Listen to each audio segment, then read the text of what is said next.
Eh bien, bonjour à toutes et à tous. Nous voici en rendez-vous pour une deuxième capsule sur cette approche du grand âge.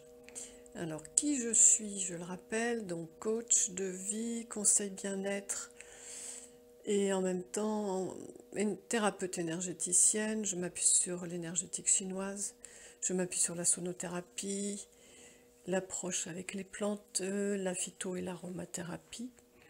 Et aussi les cinq sens, puisque dans cette médecine chinoise traditionnelle, on parle des cinq sens qui font partie d'une gestion équilibrée des cinq moteurs qui nous animent et qui font que tout au long de notre vie, si on y fait attention, en nourrissant nos cinq sens, on va rester dans la meilleure forme possible et en tout cas le meilleur lien entre soi et l'extérieur.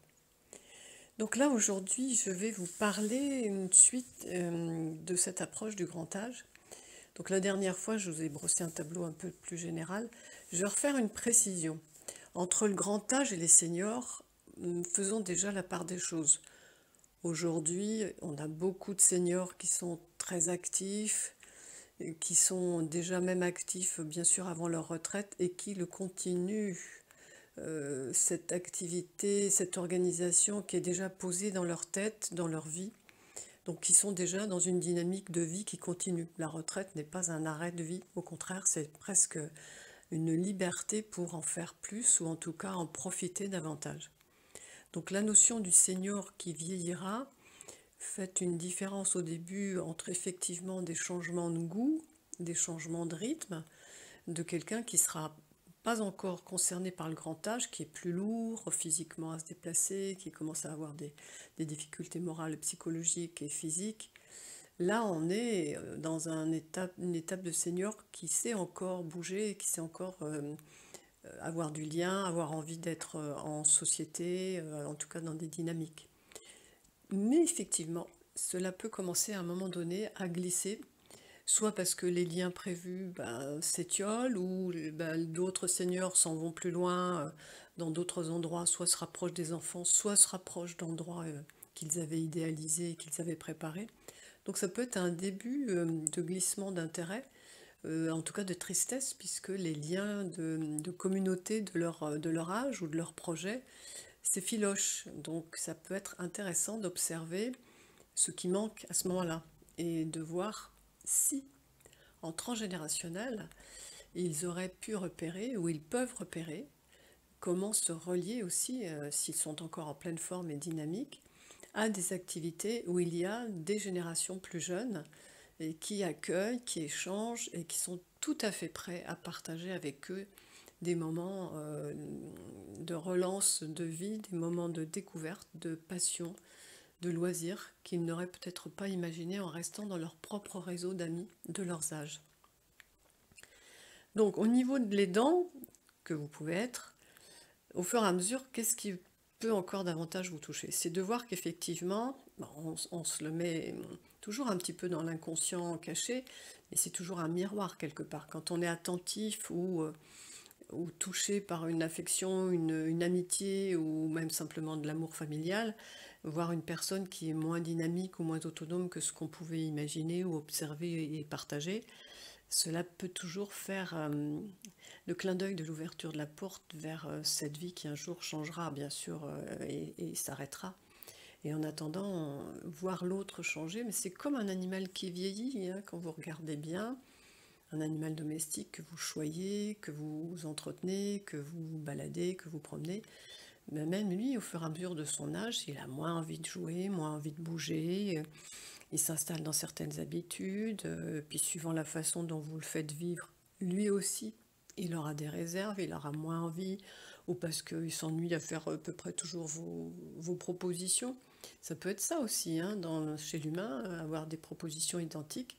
Quand on n'est plus disponible, on a peut-être envie de plus de variété. Et en même temps, si on ne les a pas mis en appétit en les dégustant avant, on pourra ne pas aimer. Donc regardez bien cela aussi, comment vous auriez envie de suggérer à ces personnes qui avancent dans ces âges, comment vous pouvez rester un médiateur avec votre cœur, sans trop insister, juste pour réveiller chez la personne une curiosité d'un autre monde. Et c'est pas parce qu'elle ne fera plus partie de ce monde dit actif, au contraire, elle peut s'ouvrir à plein d'autres mondes. Et ça devient intéressant à voir comment vous pouvez donner le pétillant de quelque chose d'inattendu, d'inconnu ou de vu de loin. Et vous allez observer aussi comment, en parlant autour de vous, entre la famille, les amis proches, les voisins, mais certains vont vous opposer des prétextes comme j'ai pas le temps, ou je suis déjà très débordée par la famille ou par mes propres loisirs, il faut d'abord que je m'occupe de moi aussi, ou on a toujours eu des liens plus ou moins tendus, donc je vois pas pourquoi aujourd'hui j'insisterai pour être plus présent. Et puis oh, ben on a déjà fait beaucoup, mais ça n'a jamais marché, donc ça n'a jamais accroché. Alors ce qui devient intéressant, c'est de proposer un autre regard, un autre dialogue, puisque au fur et à mesure, qu'est-ce qui a été compliqué ou pas très présent, comment remettre des graines pour que ce futur devienne un autre futur possible, hein, qui n'est pas une répétition ou au contraire une usure de lien, une usure de contact, parce qu'auparavant ça n'a pas marché. On sait très bien pour beaucoup que parfois on n'a pas envie, puis s'il y a eu plusieurs fois des essuies de ratés, bah, on n'a pas envie de recommencer. Mais parfois quand on recommence différemment, hein, rappelez-vous ce que disait Einstein, si on refait toujours la même chose, on retiendra toujours le même résultat. Or si on change les méthodes, on peut étonnamment avoir d'autres résultats. Donc regardez aussi comment petit à petit vous pouvez mettre de la dynamique sur la façon de faire les courses, de préparer à manger, de voir pour le ménage, les sorties, les balades, les distractions, le soin de soi, hein, puisque quand même aujourd'hui entre les seniors et le grand âge, ce sont des métiers qui apparaissent de plus en plus, et comment au fur et à mesure il y a beaucoup de choses qui sont proposées. Donc c'est refaire finalement avec la personne ce qui pourrait être comme un programme nouveau de proposition entre ce qui existait, ce qui peut être transformé et ce qui peut être nouveau. Donc vous allez devenir quelque part un organisateur d'agence de voyage, d'un autre quotidien, d'un autre futur, et avec des propositions qui pourraient peut-être vous étonner, parce que plus tard, vous penserez à vos propres projets, à votre propre vie, comment l'animer, comment vous aimeriez être aidé, comment vous aimeriez recevoir des propositions des uns ou des autres, et puis aussi comment vous aimeriez être un peu en paix, mais de savoir le dire, et de savoir juste dire comment. Je vous laisse pour aujourd'hui. Le prochain atelier, c'est le samedi 1er avril. Ce n'est pas un poisson, c'est une vraie jolie rencontre que je vous propose en Zoom, de 10h à 12h. Vous pouvez aller voir sur le site letempsdusoi.com, tout attaché en un seul mot. Merci de vous inscrire à l'avance si vous êtes disponible, je vous envoie le lien. Et nous avançons ensemble dans toutes ces belles découvertes de regarder autrement la vie qui nous tend la main à tous.